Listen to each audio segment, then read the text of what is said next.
যেহেতু এটা সাম্প্রদায়িক সম্প্রীতির মাটি, এখানে ধড়াম করে পুলিশ কারোর উপর গুলি চালায় না, বুলডোজার রাজ হয় না, তাই এখানে লাফালাফি বেশি এবং বিজেপির উস্কানিতেই লাফালাফি হচ্ছে।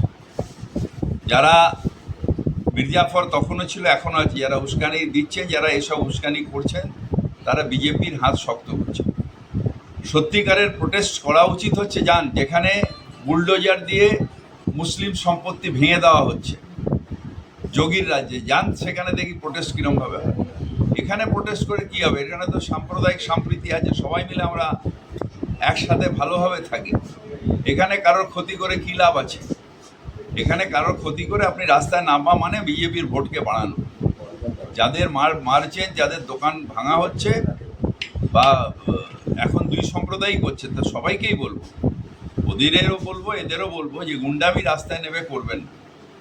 আর বা যারা ওখানে মুর্শিদাবাদে আজকে আমি শুনলাম যে কি মুসলিমের দোকানও পোড়ানো হয়েছে, সেটাও অন্যায় হয়েছে, পুলিশ নিশ্চিতভাবে দেখবে। যাদের যা ক্ষতি হয়েছে সরকার পাশে থেকে করে দেবে, কিন্তু সাম্প্রদায়িক সম্প্রীতি রাখতে হবে, এটাই পশ্চিমবঙ্গের ঐতিহ্য।